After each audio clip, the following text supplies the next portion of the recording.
Hi, I'm Natasha. This is my channel, Always Be Crafting. Today is Saturday, April 12th, and I'm getting ready for Passover while also trying to recover from probably the worst night of, I would say sleep, but nobody slept. And I'm incredibly exhausted. So welcome to Always Be Crafting. On Saturdays I sew. Oh my gosh, I'm so tired. So before this introduction, you should have seen a lot of sped up footage of sewing, and maybe you'll notice that the seam ripper was used a lot. I don't know if you've noticed because I haven't actually watched back the footage of me sewing, because I know I kept hitting the camera when I was cutting out fabric.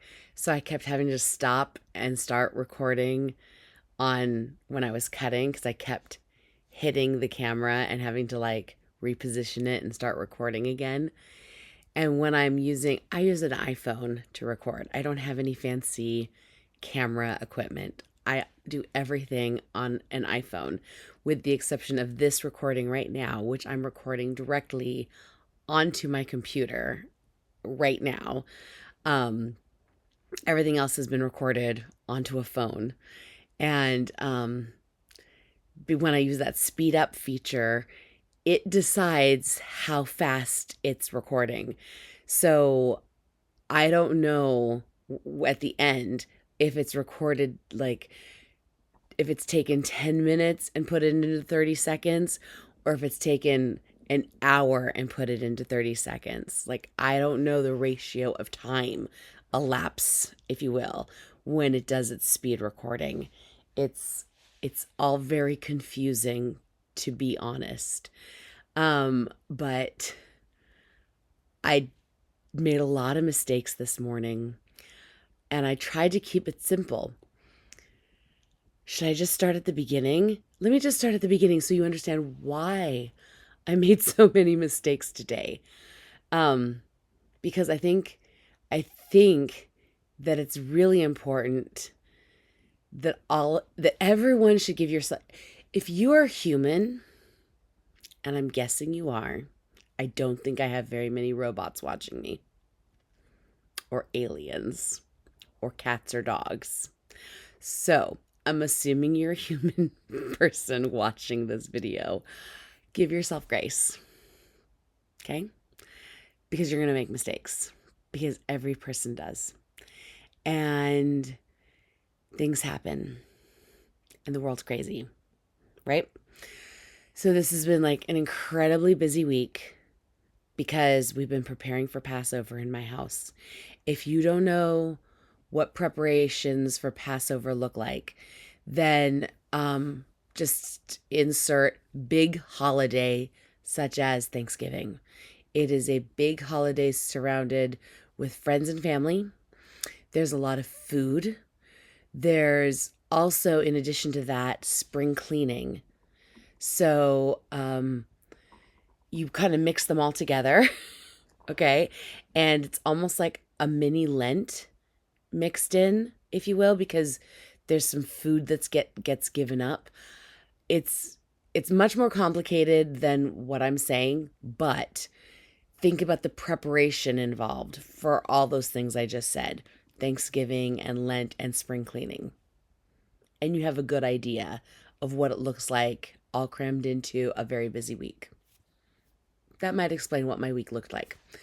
Then last night, what made it extra chaos for me was my son, my younger son who's at home, not my college son, but my son who's at home. He is a type 1 diabetic. If you know diabetics, you probably know type 2 diabetics. Two very different diseases. They're both called diabetes because they both deal with blood sugars. That's about all they have in common, though, honestly, because the root cause of what causes blood sugar abnormalities in their blood sugars are wildly different. Type 1 diabetes is an autoimmune disease where the immune cells in a person's body has attacked the insulin producing beta cells in their healthy pancreas, making their healthy pancreas no longer healthy. So now their body has killed the insulin producing cells and their body no longer produces insulin. You need insulin to live. Full out. It is basically organ failure. Okay. So you might be saying, well, why don't they just go like on an organ transplant list? Well, that's really complicated because the pancreas is this little teeny tiny organ in the middle of your body, and surgery is major, and your organ can fail. A transplant can fail, right? And it's just very complicated. So I'm not saying it's not possible, and that there are people in this world that exist who've received organ transplants, but generally speaking, the best method to keep a person alive with type 1 diabetes is through injecting them with insulin on a regular basis, like every single day.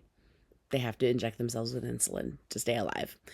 And so my son, he has what's called an insulin pump, and his pump has tubing. Not all pumps do. Some pumps are like direct access, like they're just like little boxes attached to their body that gets changed out like every other day, because the insulin's right there and it just goes straight into their skin. A little tiny vial of insulin goes straight into their skin, and then they change out that box every couple of days. His is a little bit bigger, so it holds a larger amount of insulin, and that feeds through a tube, and then that tube goes in through a port, and then that port gets changed out every few days because, again, your body heals, so you need to constantly be changing that insertion site. Anyways, because he has to have constant insulin in his body. And he had a site failure. It's not unheard of. It happens. But it happened in conjunction with other things that raised his blood sugar, because yesterday was the last day of school before spring break. It was also the day where they were celebrating academic achievement. So he had gotten honor roll for winter semester. So they had like a pizza party, so high carbs. And he even said that he had not only had pizza, but he'd also had cupcakes and like other high sugar treats. So while he had been telling his pump to give him insulin, he wasn't surprised when his blood sugar went up due to the fact that sugar acts faster than insulin does. So he wasn't surprised that his blood sugar spiked. What was surprising was that his blood sugar wasn't coming back down, right? So as the day wore on and he's feeling kind of gross, but I'm busy cooking and doing other stuff, and he's old enough that he's communicating to me what he needs. He hadn't really communicated to me that his blood sugar had not come down. He told me he had a stomach ache, and I'm like, how you doing? What's going on? He wasn't being really clear as the day was going on, and he still wanted kind of a carby dinner too. He's like, oh, can I have pasta for dinner? I'm like, are you sure that's what you want? He's like, yeah, that's all I want, because we were having steak and he didn't want, and I know he's not a big steak lover, whatever. So I'm like, okay, I guess if that's what all you really want, because the tummy ache pasta is soothing. I'm like, okay, as long as you have enough insulin. I went to bed. I was really tired. Like, I made all the matzo balls last night, like a lot of matzo balls, and those are labor intensive with all the rolling and everything. My hands were really sore after making matzo balls. And I went to bed like 10 o'clock at night. He woke me up at 1 in the morning to be like, my stomach really hurts. I'm like, okay. I was up with him for a little while. I went back to bed. He got me up at 2 in the morning throwing up. After he threw up, he wanted to take a shower. I took a look at his pump to be like, you know what, maybe he needs more insulin. Let me just check his pump. He had gone through almost 250 units of insulin in one day. A normal day for him is like around 100 units. A day like yesterday where I knew he had had extra sugar treats like the pizza and the cupcakes, I'm like, I thought he would have gone through like maybe 150, 170 units. He'd gone through almost 250 units yesterday. So I knew right then, I'm like, he's throwing up. He's got to have ketones. Ketones are big, bad acid, bad things in your body. If they're in your body for a long time, they cause a lot of damage. So anyways, I knew what was going on. I'm like, you have a site malfunction. I wish we had really talked about this earlier, what was going on, because I can see from your numbers, because I was reading the chart that he had not been letting me look at all day because he's Mr. Independent. So I'm like, your sugar's been way higher than you were letting me believe. And we should have addressed this hours ago, and you wouldn't have been throwing up and you wouldn't have been feeling sick. But then, because he's throwing up and feeling sick, he wants mom to hang out with him all night. So I've been up since 2 in the morning. It is now like 5 in the evening, and our friends are going to start coming over because we're having Passover dinner. And I'm excited for Passover dinner. I'm excited to have my friends over. I'm excited to be celebrating this holiday, but I'm exhausted. Well, anyways, when I wasn't getting any sleep and I was up with him because he was feeling like garbage, and I'm now monitoring him and making sure he's okay and not getting dehydrated, because now I have to make sure he's not continuing to vomit, because if the vomiting continues, then I might have to take him to the hospital, because dehydration is very serious in type 1 diabetics. So, I have to monitor him, right? That's my job. That's my number one job as a mom, is monitoring my kid, making sure he's okay. So I'm on mom duty. And once I know that his sugar is now really coming down and he's in a safe space and he's flushing those ketones, he's hydrating and he's doing okay, then I'm like, well, I can't sleep, so I might as well sew, right? So I go to my basement and he follows me. He follows me. Of course he follows me because he doesn't want to be alone and he can't really sleep. But he's like basically napping and waking up and napping and waking up and napping on the couch in my basement craft room.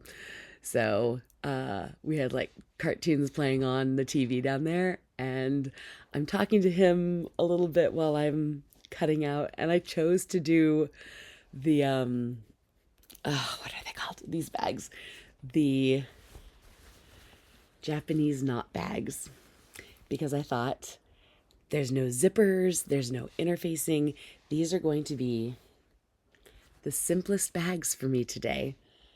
The least chance of me messing up, right? I can't mess them up. I don't have to worry about interfacing. I don't have to worry about zippers. I did one just like a few days ago, so I know what I'm doing. I made all the mistakes. I made lots of I didn't make mistakes cutting them other than I just kept hitting the camera. But once I started sewing, I had to unstitch and restitch the handles, I think 4 times, because I just kept doing things in the wrong order. So it kept preventing me from being able to move on because I would stitch something before I had turned it. And then I was like, oh, I can't turn it because it's stitched. And then I had to unstitch it and then turn it and then stitch it. And then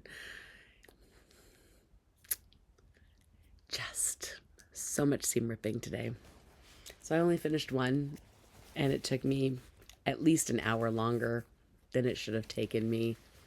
This should have taken 15 minutes to sew up, not an hour and 15 minutes to sew. But isn't it cute? I think it's really beautiful. This beautiful Alexander Henry fabric on the inside.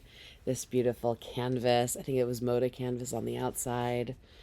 I just think it came out so pretty. It's a little Japanese knot bag. I had used a pattern that someone else had kind of drafted a few days ago, and then I liked the size, but I wanted it just a teeny bit larger, so I expanded it and made a better cardstock template for myself. So you saw me do that. Oh, and I finished this shirt because this shirt had basically been done like 2 weeks ago. I just never had added bias binding, so I did the bias binding. So now I have a shirt to wear tonight. That's it. That's it. That's my Saturday. And now I'm going to go downstairs and hopefully not make any more mistakes. I already overboiled the soup when I wasn't paying attention. I put it on high instead of low, and like it overboiled when I was in the other room. My husband told me it's a mess. He's like, I already cleaned it up. I'm like, okay, thank you. But I have to slice onions to try to fry them in the air fryer, and I'm going to use the mandolin, and that sounds dangerous because I'm very tired and mistakes can be very easily made. So let's see what happens if I still have fingertips when you see me next week. Thank you for being here. Thank you for watching and listening. I hope you are being safe.